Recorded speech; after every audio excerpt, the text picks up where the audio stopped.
मुंबईच्या सिंदूर पुलाचं आज उद्घाटन करण्यात येत आहे। मुख्यमंत्री देवेंद्र फडणवीस यांच्या हस्ते हे आज उद्घाटन होईल। कर्नाक पुलाचं सिंदूर पूल असं नामांतर करण्यात आलंय। मस्जिद बंदर जवळ हा पूल उभारण्यात आलेला आहे। त्यानंतर हा पूल तयार होऊन त्याचं उद्घाटन होत नसल्यानं स्थानिकांच्या वतीनं शिवसेना आणि मनसेने इथे आंदोलन केलेलं होतं। आता अखेर कर्नाक ब्रिजचं नामकरण करण्यात आलेलं आहे। विधानसभा अध्यक्ष राहुल नार्वेकर यांच्या मागणीनुसार ते सिंदूर पूल असं करण्यात आलंय आणि याचा आढावा घेतलाय आमचा प्रतिनिधी अक्षय कुडकेलवार यांनी। मुंबईच्या छत्रपती शिवाजी महाराज टर्मिनस स्थानक आणि मस्जिद बंदर स्थानकादरम्यान असणाऱ्या आणि पूर्व आणि पश्चिमेला जोडण्यात येणाऱ्या कर्नाक पूल अर्थातच आता नव्याने नाव बदलून झालेल्या सिंदूर पुलाचं आज लोकार्पण होतंय।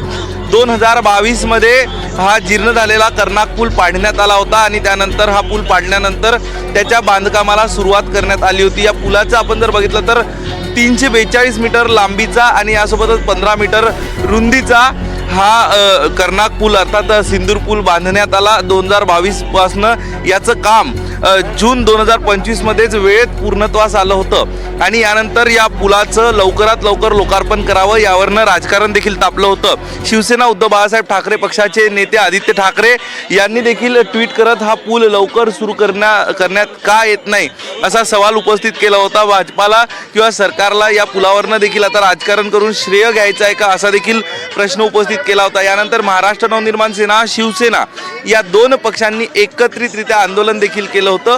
हे सगळं घडामोडी घडल्यानंतर अखेर आज या पुलाच्या लोकार्पणाला मुहूर्त मिळालेला आहे। थोड्याच वेळात राज्याचे मुख्यमंत्री देवेंद्र फडणवीस यासोबतच विधानसभा अध्यक्ष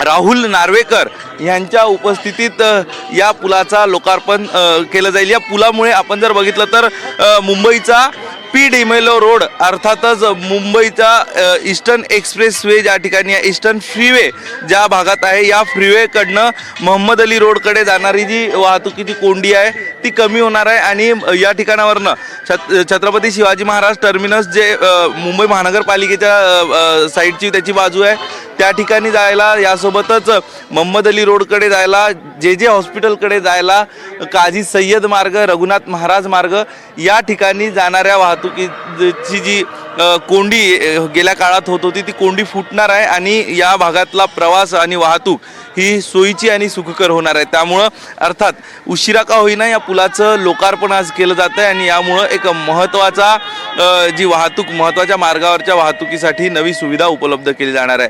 कॅमेरा पर्सन अरविंद मोरेसह अक्षय कुडकेलवार, NDTV मराठी, मुंबई।